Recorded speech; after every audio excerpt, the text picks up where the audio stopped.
Olá, queridos irmãos, vamos para o nosso segundo dia de devocional sobre o segundo mandamento. Hoje, especificamente, o nosso tema diz respeito sobre as partes do culto, ou seja, uma vez que nós entendemos que Deus, Ele deve determinar o que faz parte do culto, nós precisamos olhar para as Escrituras e ver ali nas Escrituras o que quando o povo de Deus se reunia, o que no culto, nos ajuntamentos solenes, no Velho e no Novo Testamento, o que essas pessoas faziam, né? E aí você tem os textos base e eu quero ajudar você também a responder duas perguntas, né? E a primeira é: o que deve fazer parte do culto ordinariamente? E aí nós vemos, tanto aí na nossa pergunta da confissão, quanto lá no texto, alguns elementos que nós vemos que são parte do culto. O primeiro deles está lá em 2 Timóteo 4,2, que é a pregação. Outro elemento, 1 Timóteo 4,13, a leitura pública das Escrituras. 1 Timóteo 2,1, nós vemos a oração.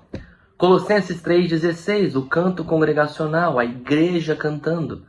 1 Coríntios 11, 23 a 30, nós vemos ali o sacramento, nós vemos que a ceia do Senhor e, portanto, também o batismo devem fazer parte do culto de forma ordinária.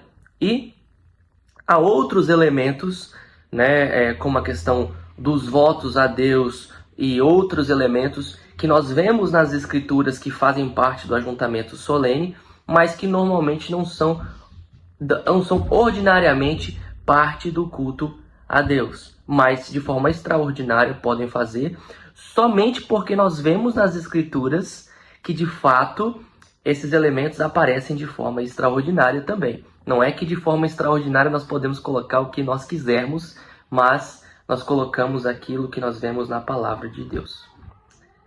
A próxima pergunta é: qual a diferença entre um elemento e circunstância do culto? Então nós vemos, por exemplo, que um dos elementos do culto é a pregação. Agora, a pregação, nós vamos usar microfone ou não? Essa é uma circunstância. Ou seja, coisas que estão envolvidas, coisas que estão relacionadas ao elemento, mas que são determinados de acordo com a sabedoria e com o direcionamento das Escrituras, né? Então, por exemplo, qual que é a regra aqui para nos ajudar? Uma circunstância, ela deve sempre promover o elemento de culto. A circunstância nunca pode ser algo que atrapalha o elemento de culto. Por exemplo, a pregação. Se nós temos, como na nossa igreja, um espaço grande com ar-condicionados e muitos barulhos, se a gente tomasse a decisão, nós não vamos usar microfone, certamente nós estaríamos atrapalhando o elemento, porque as pessoas não seriam capazes de ouvir a pregação. Portanto, de forma sábia, nós decidimos usar microfone e toda a questão de aparato de som para que as pessoas consigam ouvir o elemento. Por exemplo, outro exemplo para nos ajudar nesse sentido diz respeito ao canto congregacional. Ou seja, nós devemos cantar todos juntos a uma só voz, louvando a nosso Deus. Este é o elemento. Quais instrumentos nós vamos usar? Que instrumentos? Como que os instrumentos vão tocar? Essas são circunstâncias. Por quê?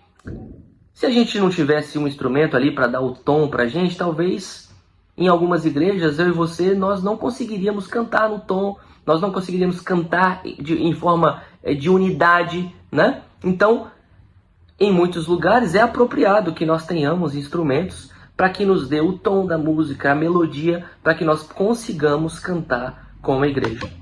Agora, a circunstância não pode atrapalhar o elemento. Ou seja, se nós colocamos tanto instrumento e tanto barulho ou tanta coisa também que pode atrapalhar a igreja a se ouvir, a ouvir uns aos outros e a cantar, né? E em alguns ambientes por aí que o momento de cantar parece mais um show, isso aí está atrapalhando o elemento, porque não é a hora de show, é a hora de cantarmos a Deus como igreja e como povo do Senhor. Tá bom? Reflita sobre isso. Qualquer dúvida também estou à disposição para a gente conversar mais sobre o assunto. Que Deus abençoe, reflita sobre as demais perguntas, leia aí a devocional e que Deus abençoe ricamente a sua família.